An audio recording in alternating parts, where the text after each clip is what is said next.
بسم اللہ الرحمن الرحیم۔ امیدوں کا نقشہ مدینہ مدینہ۔ اللہ تعالیٰ ہی ہر تکلیف اور ہر پریشانی کو دور فرما سکتے ہیں اور دور فرماتے ہیں۔ سوال یہ ہے کہ فلسطین اور مسجد اقصیٰ کا کیا بنے گا؟ عرب ممالک تو اسرائیل کو تسلیم کرتے جا رہے ہیں۔ دوسرا سوال یہ ہے کہ کشمیر کا کیا بنے گا؟ انڈیا نے اس کی خصوصی حیثیت بھی ختم کر دی ہے۔ تیسرا سوال یہ ہے کہ افغانستان کا کیا بنے گا؟ امریکہ وہاں سے جانا چاہتا ہے اور اس کی خواہش ہے کہ اسے شکست دینے والے افغان مسلمان آپس میں لڑ کر ایک دوسرے کو ختم کر دیں۔ چنانچہ خانہ جنگی کے لیے وہاں بیج بویا جا رہا ہے اور اس میں پاکستان کے ایک بڑے علاقے کو بھی جھونکنے کی تیاری ہے۔ یہ تو ہوئے 3 سوالات، جبکہ زمینی حالات یہ ہیں کہ کرونا بہت تیزی سے دنیا اور اس کے نقشے کو تبدیل کرنے کی کوشش میں ہے۔ جوہری طاقتیں اس کے سامنے بے بس ہیں اور معاشی طاقتیں بھی سخت خوف زدہ ہیں۔ جیسے جیسے سردی کا موسم آ رہا ہے، کرونا بھی اپنے دانت مزید تیز کر رہا ہے۔ ادھر ساری دنیا کی نظریں امریکہ کے انتخابات پر ہیں۔ یہودی اپنی تمام تر پھرتیوں کے ساتھ اس الیکشن کی پیٹھ پر ہیں۔ ان کی خواہش ہے کہ ٹرمپ دوبارہ آ جائے۔ امریکہ اور یورپ کی قوم پرست صلیبی طاقتیں بھی یہی چاہتی ہیں، جبکہ بہت سے اسلام پسند اور مجاہد حلقے بھی یہی خواہش رکھتے ہیں کہ ٹرمپ دوبارہ آ جائے، مگر ان 3 طبقوں کے مقاصد بالکل الگ الگ ہیں۔ بہرحال ساری دنیا یہ بات مان رہی ہے کہ امریکہ کا زوال شروع ہو چکا ہے۔ چین اور انڈیا بھی جنگ کے دہانے پر کھڑے ہیں، مگر انڈیا کی بزدلی اس جنگ کو آگے نہیں بڑھنے دے رہی۔ ترکی اور ایران آذربائیجان کے مسئلے پر ایک دوسرے سے دور دور ہو رہے ہیں، جو کہ ترکی کے مفاد میں ہے، جبکہ پاکستان کچھ معلوم نہیں کہ کدھر ہے اور کہاں جا رہا ہے۔ اللہ تعالیٰ سے خیر کی دعا ہے۔ ایک دلکش تحفہ۔ 3 سوالوں کے جواب عرض کرنے سے پہلے ایک عظیم تحفہ۔ آج کل پریشانیاں بھی زیادہ ہیں اور تکلیفیں بھی بہت۔ لوگ ان کے لیے طرح طرح کے وظیفے کرتے ہیں، مگر صورتحال یہ ہے کہ جو جتنے زیادہ وظیفے کرتا ہے وہ اسی قدر زیادہ پریشان ہے۔ وجہ یہ ہے کہ غیر مسنون وظیفوں میں تاثیر تو ہوتی ہے، مگر ان کی شرطیں سخت ہیں۔ لوگ ان شرطوں کو پورا کیے بغیر وظیفے شروع کر دیتے ہیں اور پھر پریشانیوں میں گھرتے چلے جاتے ہیں۔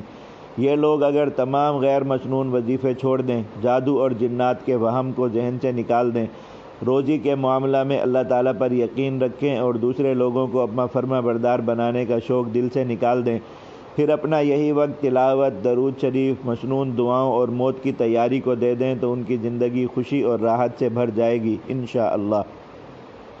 حضرت سیدنا عبداللہ ابن عباس رضی اللہ عنہما سے روایت ہے کہ حضور اقدس صلی اللہ علیہ وسلم تکلیف و پریشانی کے وقت ان کلمات کے ذریعہ دعا فرماتے تھے: لا الہ الا اللہ العظیم الحلیم، لا الہ الا اللہ رب العرش العظیم، لا الہ الا اللہ رب السماوات و رب الارض و رب العرش الکریم۔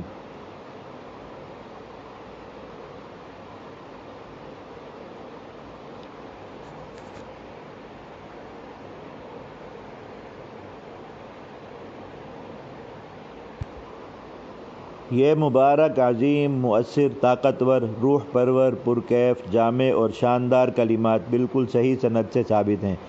یہ لاکھوں وظیفوں پر بھاری اور ہزاروں چلوں سے زیادہ مؤثر ہیں۔ ان کلمات کے نور اور لپٹ میں زمین تا عرش سب کچھ آ جاتا ہے۔ ان کلمات کے سامنے ہر باطل اثر اور ہر شیطانی تاثیر ٹوٹ جاتی ہے، کیونکہ انہیں حقیقی مؤثر اور حقیقی مصرف کو اس کے محبوب کلمات کے ذریعے پکارا گیا ہے۔ وزیر اعظم اور آرمی چیف کی گاڑی کو کسی ناکے پر نہیں روکا جاتا کیونکہ وہ بڑا ہے اور روکنے والے چھوٹے، تو پھر عظیم و حلیم رب تعالیٰ کی توحید کے کلمات کے سامنے کس کے کلمات ٹھہر سکتے ہیں؟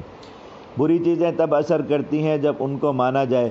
ہم جب لا الہ الا اللہ کا اعلان کرتے ہیں تو اللہ تعالیٰ لا الہ الا اللہ کا اعلان کر کے اللہ تعالیٰ کے سوا ہر طاقت کا انکار کر دیتے ہیں تو وہ غیر مؤثر ہو جاتی ہے۔ اب یہ سوالات نہ کریں کہ ان کلمات کو کتنی بار پڑھنا ہے، ان سے پہلے اور آخر میں کچھ اور ملانا ہے یا نہیں، باوضو پڑھنا ہے یا بے وضو بھی پڑھ سکتے ہیں، وغیرہ وغیرہ۔ اللہ کے پیارے بندوں، مدینہ مدینہ سے کلمات مل گئے، بس ان کو پڑھتے جاؤ پڑھتے جاؤ۔ دل میں میٹر لگا ہوا ہے، وہ خود بتا دے گا کہ کتنا پڑھنا ہے۔ آنکھوں کے آنسو خود طریقہ سکھا دیں گے۔ ان کلمات کو حضرت آقا مدنی صلی اللہ علیہ وسلم کا عظیم تحفہ سمجھ کر بار بار پڑھتے جائیں اور اپنی حاجت مانگتے جائیں۔ باقی رہا درود شریف، تو وہ ہر دعا کے ساتھ ضرور پڑھنا چاہیے، ڈیوٹی یا بوجھ سمجھ کر نہیں، محبت، سعادت اور خوش نصیبی سمجھ کر۔ الفاظ کی تاثیر۔ ایک صاحب نے مضمون لکھا ہے کہ ہماری دعائیں اس لیے قبول نہیں ہوتی کیونکہ ہم الفاظ میں الجھے رہتے ہیں، حالانکہ اللہ تعالیٰ بندے کے دل کی آواز بھی سنتے اور پہچانتے ہیں، اور دعا کے لیے عربی الفاظ ضروری نہیں ہیں۔ یہ بات اس حد تک درست ہے کہ دعا کے لیے عربی الفاظ واقعی بالکل ضروری نہیں ہیں، اور یہ بات بھی درست ہے کہ دعا میں زیادہ لفاظی نہیں ہونی چاہیے، ادب، یقین، عاجزی اور بے بسی ہونی چاہیے۔ مگر یہ بات بھی قطعی ہے کہ دعا میں الفاظ کا بہت اثر ہوتا ہے، اس لیے قرآن مجید نے خود کئی دعاؤں کے الفاظ سکھائے ہیں، اور حضرت آقا مدنی صلی اللہ علیہ وسلم نہایت اہتمام کے ساتھ اپنے صحابہ کرام کو دعاؤں کے الفاظ تعلیم فرماتے تھے۔ الفاظ کا مکمل انکار جہالت ہے اور دین کے ایک قابل فخر حصے کا انکار ہے۔ حضور اقدس صلی اللہ علیہ وسلم نے جو دعائیں سکھائی ہیں وہ ایسی دلکش اور پر اثر ہیں کہ بہت سے لوگ ان دعاؤں کے الفاظ دیکھ کر مسلمان ہو گئے۔ بغیر الفاظ کے دل سے دعا مانگنا بھی جائز ہے، اور جن افراد کو مکمل یکسوئی کی صلاحیت نصیب ہو ان کے لیے اچھی بات ہے، مگر عام لوگوں کے دل اور دماغ طرح طرح کے وساوس اور خیالات کی زد میں ہوتے ہیں، اس لیے انہیں اپنی دعا کے لیے ضرور بضرور مسنون الفاظ کا سہارا لینا چاہیے۔ ایسا نہ ہو کہ دل میں شیطان کچھ پھونک دے اور وہ اسے اپنا کشف یا روحانی پیغام سمجھتے پھریں۔ صبر اور نماز۔ گزشتہ کالم میں عرض کیا تھا کہ صبر اور نماز کے جوڑ پر کچھ باتیں ہوں گی۔ اللہ تعالیٰ نے قرآن مجید میں فرمایا ہے کہ صبر اور نماز کے ذریعے اللہ تعالیٰ کی مدد حاصل کرو۔ اس میں یہ اشارہ سمجھا جا سکتا ہے کہ صبر کی عالی شان صفت حاصل کرنے کے لیے نماز کے ساتھ اپنا رشتہ مضبوط کیا جائے۔ صبر سے ہی امامت ملتی ہے، صبر سے ہی اللہ تعالیٰ کی خاص نصرت ملتی ہے، اور صبر سے ہی بڑے عظیم مقامات حاصل ہوتے ہیں۔ مگر صبر کیسے نصیب ہوگا؟ اس کا ایک بہترین وسیلہ نماز ہے۔ آپ اپنی نماز ٹھیک کر لیں، اپنی نماز مضبوط کر لیں، اپنی نماز جاندار بنا لیں، آپ کو صبر کے تینوں درجات میں ترقی ملنا شروع ہو جائے گی۔ حدیث شریف میں آتا ہے کہ حضور اقدس صلی اللہ علیہ وسلم پر جب بھی کوئی معاملہ آ جاتا تو آپ جلدی سے نماز کی طرف متوجہ ہو جاتے۔ حالانکہ عام انسانی طبیعت یہ ہے کہ جب کوئی معاملہ انسان پر حملہ آور ہوتا ہے تو انسان اس کے لیے طرح طرح کی تدبیریں سوچنے لگتا ہے۔ کچھ لوگ تو پریشانی والے معاملے کے آنے سے بالکل بجھ جاتے ہیں، ہاتھ پاؤں ٹھنڈے اور جسم بے جان، جبکہ کچھ لوگ ہیلے بہانے اور چالاکی کا راستہ اپناتے ہیں اور کچھ حالات سے فرار اختیار کر لیتے ہیں۔ مگر حضرت آقا مدنی صلی اللہ علیہ وسلم کا طریقہ یہ ہے کہ وضو کرو اور نماز کے ذریعے اللہ تعالیٰ کی مدد کو پکارو۔ اللہ تعالیٰ کی مدد آ گئی تو ہر معاملہ حل ہو جاتا ہے۔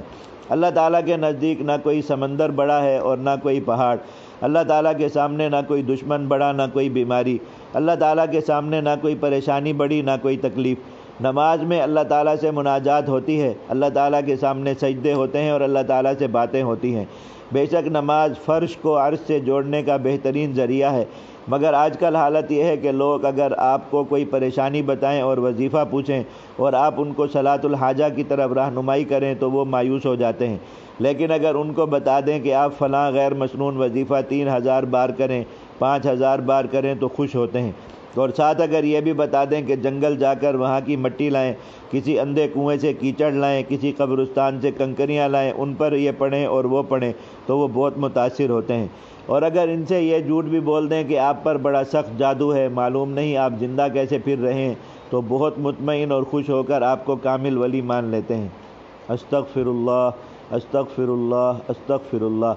افسوس کہ وہ مسلمان جو ساری دنیا پر اسلام غالب کرنے کی محنت کے لیے آئے ہیں کن خرافات میں کھو گئے ہیں۔ کسی کو اپنی قبر اور مرنے کے بعد کی تیاری کی فکر نہیں ہے، بس دنیا دنیا دنیا، اور اس کے لیے وظیفے، شعبدے اور عملیات۔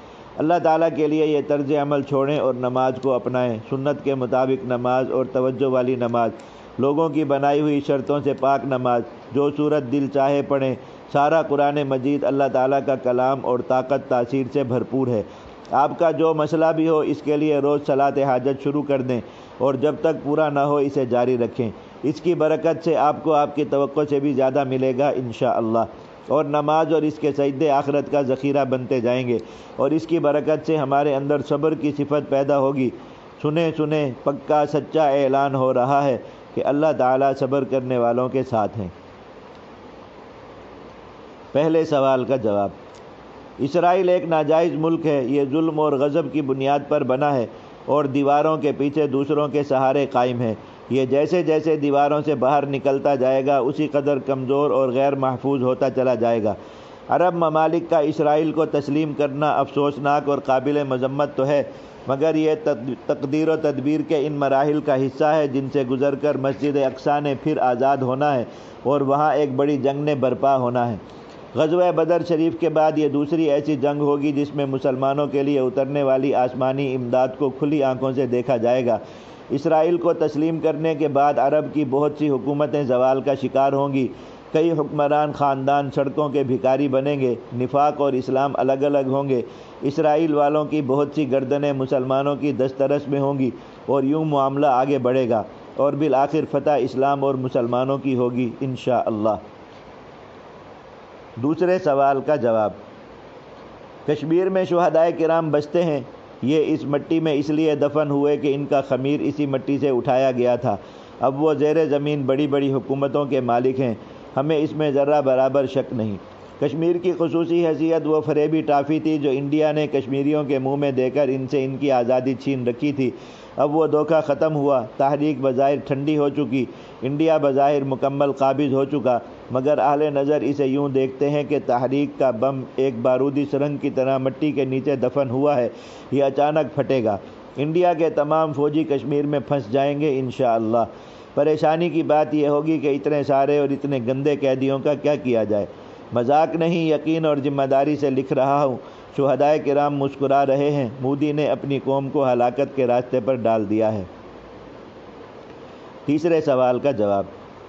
جہاد کا سب سے بڑا محاذ افغانستان، جہاد کا سب سے بڑا کارخانہ افغانستان، جہاد کا اس صدی میں مجدد افغانستان، جہاد کی اس صدی میں ماں افغانستان، جہاد کا بالکل اسلامی شرعی نقشہ افغانستان، جہاد کی فتوحات کا سمندر افغانستان، 20 لاکھ سے زائد شہدائے کرام کا مسکن افغانستان، پوری دنیا کا عموماً اور مسلمانوں کا خصوصاً محسن افغانستان، دنیا کی 3 سپر پاوروں کو خاک چٹانے والا افغانستان، ساری دنیا میں سنت کی آبرو بلند کرنے والا افغانستان، بخارا، سمرقند، فرغانہ اور ترمذ کو آزاد کرانے والا افغانستان، جہاد کشمیر کو اپنی لو سے روشن فرمانے والا افغانستان، امت مسلمہ کو صدیوں بعد قرون اولیٰ کا عکس حضرت ملا محمد عمر مجاہد کی صورت میں دکھانے والا افغانستان، حضرت شیخ جلال الدین حقانی کے 50 سالہ جہاد کا میدان افغانستان، ساری دنیا کو درانتی اور کلہاڑے کی نحوست سے پاک کرنے والا افغانستان، نیٹو کی گردن اس کے گھٹنوں پر جھکانے والا افغانستان، ساری دنیا کی سعید روحوں کا مسکن افغانستان، ساری دنیا کے اولیاء کرام کی دعاؤں کی مہکار افغانستان، اتنا مبارک اور مقدس جہاد اور اتنے عظیم شہداء، بھائیوں پریشانی کی کیا بات ہے؟ لا الہ الا اللہ، لا الہ الا اللہ، لا الہ الا اللہ محمد الرسول اللہ۔ اللہم صلی علی سیدنا محمد وآلہ وصحبہ وبارک وسلم تسلیما کثیرا کثیرا، لا الہ الا اللہ محمد الرسول اللہ۔